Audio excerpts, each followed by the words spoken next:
자, 여러분들과 함께 마태복음 27장 32절에서 66절까지의 말씀을 살펴보겠습니다. 네 가지 이제 에피소드가 나와 있는데, 첫 번째가 예수님이 십자가에 못 박히시면서 희롱을 당하는 사건이 나와 있고, 두 번째는 예수님이 십자가상에서 달려 돌아가시는 내용이 나와 있고, 세 번째는 예수님의 장사를 치르는 사건이 나와 있고, 네 번째는 예수님의 무덤을 대제사장들과 바리새인들의 경비병들이 지키는 그런 내용이 나와 있습니다. 우리가 한번 각각의 에피소드를 살펴보도록 하겠습니다.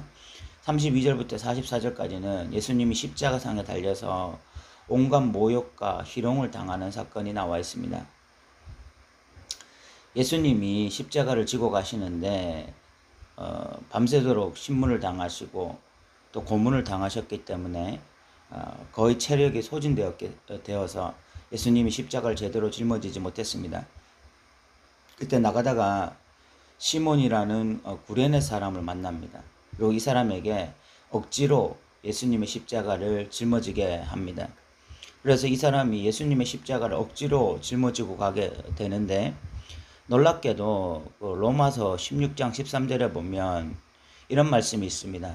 주 안에서 택하심을 입은 루포와 그의 어머니에게 문안하라. 그의 어머니는 곧 내 어머니니라. 여기에 루포라고 하는 사람은 시몬의 아들입니다. 그러니까 이 억지로 예수님의 십자가를 짊어진 이 가정이 전체가 예수님을 믿게 된 것입니다. 그래서 그 아들 루포도 믿고, 그의 어머니는 마치 그 사도 바울의 어머니가 되었습니다. 그만큼 굉장히 신실한 믿음의 가정이 된 것이 이 가정이었습니다. 시몬은, 이 구레네 사람 시몬은 예수님의 십자가를 억지로 짊어졌지만 그 억지로 짊어진 것조차 하나님의 은혜가 되어서, 하나님의 은혜로 말미암아 이 가정 전체가 예수 믿는 가정, 예수님의 제자가 된 가정이 된 것입니다. 이런 하나님의 은혜와 역사를 우리가 좀 보면서, 우리가 그렇잖아요. 늘 하나님의 일을 할 때에 즐거워서 하는 것은 아닙니다. 때때로 우리가 억지로 하기도 하는데, 그런 상황 가운데서도 부어지는 하나님의 은혜, 그런 것들을 우리가 다시 한번 생각할 수가 있을 것 같고요. 예수님은 그 골고다라는 언덕에서 십자가에 못 박히시는데, 그때 쓸개탄 포도주를 예수님께 주어 마시게 했습니다. 쓸개탄 포도주라는 것은 의학적으로는 마취제에 가까운 것이었습니다. 마취제를 주님께 주신 거죠. 그런데 예수님께서는 그것을 거부했습니다. 온몸으로 고통을 받으시면서 이 십자가 사건을 온몸으로, 육체로 받으시려고 하신 것입니다. 그리고 그들이 예수님을 십자가에 못 박은 후에 그 옷을 제비 뽑았는데, 그것은 다른 성경에 보면 성경의 성취라고 그렇게 말을 하고 있습니다. 그리고 그 머리 위에는 유대인의 왕 예수라는 죄패가 붙어져 있었습니다. 유대인의 왕이다라는 것은 이들이 예수님을 모욕하고 희롱하려는 목적으로 적은 것이지만, 그러나 아이러니하게도 이것은 실질적으로 예수가 유대인의 왕으로서 지금 십자가에 죽고 계신 것입니다. 하나님이 굉장히 이중적으로 이것을 사용하고 계신 것이죠. 인간들이 예수님을 희롱하기 위한 목적으로 썼지만, 하나님은 이것을 진짜 유대인의 왕 예수가 십자가에 못 박히게 하는 이런 사건으로, 이중적인 의미로 지금 하나님이 이 사건을 사용하고 계신 것이고, 예수님 십자가에 못 박혀 죽으실 때 또 한 사람, 그 양쪽에 우편에 좌편에 다른 사람들도 십자가에 못 박혀 있었습니다.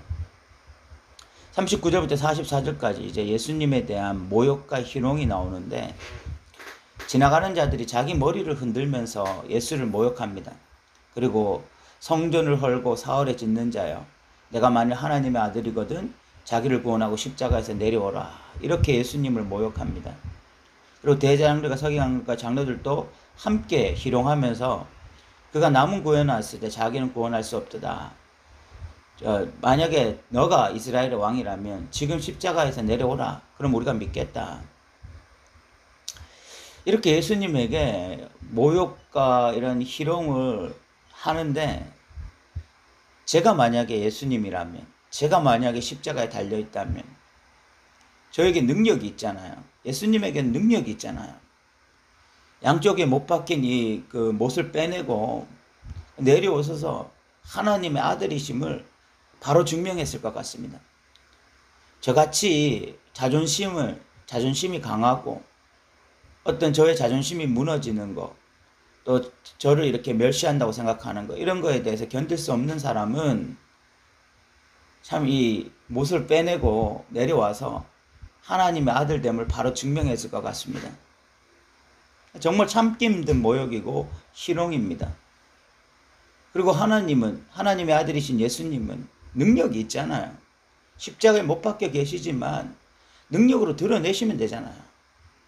그런데도 예수님은 십자가에 달려서 묵묵히 이 모욕과 희롱을 그대로 감당하셨습니다. 그대로 온몸으로 받으셨습니다. 예수님이 이렇게 하신 이유는 이미 예수님은 겟세마네 동산에서 기도로 승리하셨기 때문입니다. 예수님은 이미 승리하셨어요. 겟세마네 동산에서 땀이 핏방울 되도록 기도하시면서 기도를 통해서 하나님의 뜻을 온몸으로 이미 받아내었기 때문에 이런 모욕과 희롱을 능히 이길 수 있었던 것입니다. 우리가 때때로 다른 사람들이 우리를 모욕하고 희롱할 때에 우리가 그것이 감당이 안 되고 우리가 그대로 분을 표출하는 이유, 우리는 그대로 막 우리의 어떤 자존심을 드러내고 우리가 멸시받으면 안 되는 사람이라는 것을 막 강력하게 드러내는 이유는 우리가 기도로 승리하지 못하기 때문입니다. 기도의 깊은 자리로 나아가지 않기 때문입니다. 우리가 기도의 깊은 자리에서 날마다 주님을 만나고 거기서 주님의 뜻에 대한 어떤 온전한 확신을 가진다면 이런 모욕과 희롱을 참아낼 수 있을 텐데 우리는 기도의 깊은 자리로 잘 나아가지 못해서 조그마한 모욕과 희롱에도 쉽게 분을 내고 다른 사람들과 맞서고 대적하고 이런 일들이 일어나는 것입니다. 어쨌든 예수님께서는 십자가상에서 온갖 모욕과 희롱을 묵묵히 다 받아내셨습니다. 45절부터 56절까지는 예수님이 십자가상에서 죽으시는 사건이 나와 있습니다. 제6시로부터 온 땅에 어둠이 임했고 9시까지 계속되었다. 그러니까 어둠이 임한 것은 6시로부터 9시까지입니다. 그러니까 3시간 동안. 6시라고 하는 것은 우리 시간은 6시간을 더 해야 되니까 정오부터 시작해서 9시라는 것은 오후 3시까지 3시간 동안 어둠이 임한 거죠. 그러나 마가복음에 보면 예수님은 제3시에 이미 십자가에 달리셨습니다. 그러니까 6시간 동안 예수님은 십자가에 달려 계셨던 것입니다. 제9시쯤에 예수님께서 크게 소리질러 이르시되 엘리 엘리 라마 사막다니라고 말씀하시는데 이것의 뜻은 나의 하나님 나의 하나님 어찌하여 나를 버리셨습니까? 라는 뜻입니다. 예수님과 하나님은 지금 짜고 종교적 퍼포먼스를 하고 있는 것이 아닙니다. 예수님과 하나님이 인간들에게 어떤 교훈을 주자라는 그런 생각으로 두 분이 짜시고 이런 종교적 퍼포먼스를 향하고 있는 것이 아니라 하나님이 십자가에 못 박히신 예수 그리스도를 진짜 버리시는 것입니다. 예수를 온전한 죄인으로 생각하시고 세상 죄를 짊어진 진짜 죄악 덩어리로 생각하시고 예수님을 하나님이 진짜 버리시는 것입니다. 그래서 예수님이 진짜 이 하나님이 자기를 버리시는 것을 생각하면서 그렇게 말씀하고 계신 것입니다. 진짜 버림을 당하고 계신 거예요. 이것은 예수님도 하나님도 한 번도 경험해 보지 못한 일입니다. 삼위일체 하나님이 어떻게 누가 어느 한 하나님이 버리고 어느 한 하나님이 버림을 당할 수 있습니까? 이것은 불가능한 일입니다. 삼위일체 하나님은 언제나 하나여야 해요. 그런데 죄인된 인간들을 구원하기 위해서 지금 성부 하나님과 성자 예수님 사이에 이런 가슴 아픈 분리가 일어나고 있는 것입니다. 사람들은 이 말을 오해해서 엘리야를 부른다라고 말을 합니다. 그리고 엘리야가 자기를 구원하는가 보자. 50절에 예수님께서는 크게 소리를 지르시고 영원히 떠나가십니다. 드디어 십자가에 못 박혀 죽으시는 것입니다. 이렇게 죽고 나니까 51절부터 온갖 천상들이 일어납니다. 휘장이 위로부터 아래까지 찢어집니다. 휘장은 하나님과 사람 사이를 분리하는 어떤 커튼이었고, 그리고 대제사장만이 들어갈 수 있는 장소였습니다. 거룩하신 하나님을 사람들이 직접적으로 만나지 못하게 하는 그런 어떤 한편에서는 안전장치였습니다. 그런데 이 휘장이 찢어지고 있습니다. 거룩하신 하나님을 죄인된 인간들이 그대로 만나면 죽는 것이거든요. 그래서 보호장치로, 안전장치로 휘장이 있었는데 이 휘장이 찢어지고 있습니다. 그 이유가 무엇이냐? 예수님의 보혈의 피가 이제 휘장이 아닌 안전장치가 된 것입니다. 거룩하신 하나님을 직접 배울 수 있는 길이 열린 것입니다. 새로운 길. 그것은 바로 예수님의 십자가, 이 보혈의 피입니다. 보혈의 피가 휘장보다 더 우리를 안전장치로 지켜주고, 그래서 우리가 하나님 앞에 담대히 나아갈 수 있게 된 것입니다. 그래서 히브리서에서는 이제 우리로 하여금 은혜의 보좌 앞에 담대히 나아갈지어다, 이런 말을 하고 있는 것입니다. 이런 휘장이 찢어나기도 하고, 또 죽은 성도들이 살아나기도 하고, 무덤이 열리기도 하고, 이런 하나님의 놀라운 이적들이 예수님이 십자가에 못 박혀 죽으시고 난 다음에 일어나니까 그 백부장들과 군인들이 그 모습을 보고 진실로 하나님의 아들이었다라는 신앙 고백을 하게 됩니다. 유대인들은 아직까지도 예수님을 끊임없이 거부하고 있는데, 이방인이었던 백부장과 그리고 군인들은 하나님의 아들이었다, 이런 고백을 하고 있는 것이죠. 이 모습을 여인들이 끝까지 지켜보고 있었습니다.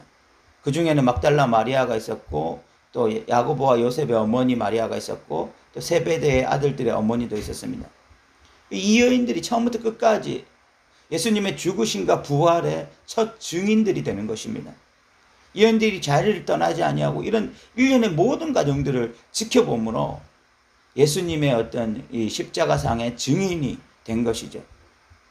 그리고 57절부터 61절까지는 예수님을 장사하는 내용이 나오는데, 예수님의 제자였던 사람 아리마대의 부자 요셉이라는 사람이 예수님을 장사시키고, 그리고 거기에 이 여인들이 또 보시면 61절에 막달라 마리아가 다른 마리아가 무덤을 향하여 앉았더라.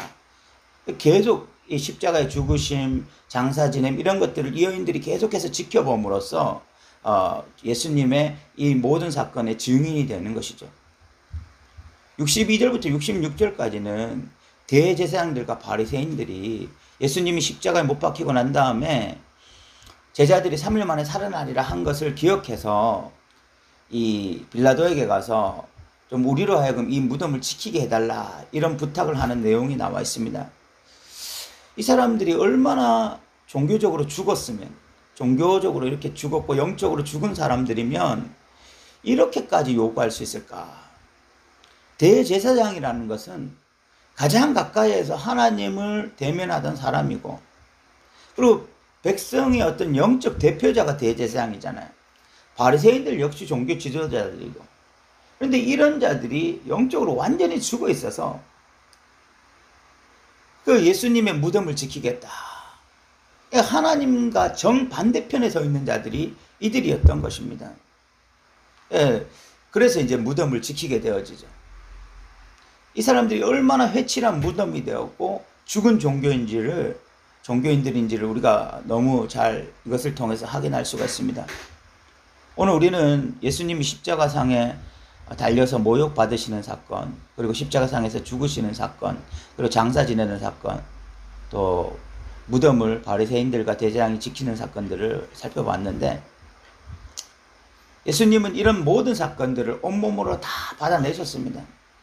심지어 하나님이 자신을 버리시는 그 경험까지 하면서까지 이 십자가상에서 모든 이런 고통과 아픔을 다 온몸으로 받아내셨어요. 예수님이 이렇게 하실 수 있었던 이유는 겟세마네 동산에서 이미 기도로 승리하셨기 때문입니다. 기도로 승리하셨던 예수님이 십자가상에서도 승리하신 것입니다. 예수님은 자기를 따라오는 자들에게 아무든지 나를 따라오려거든 자기를 부인하고 자기 십자가를 지고 나를 쫓을 것이라고 말씀하였습니다. 우리도 우리의 십자가를 짊어져야 되는데 우리가 우리의 십자가를 어떻게 짊어질 수 있느냐? 기도 외에는 답이 없습니다.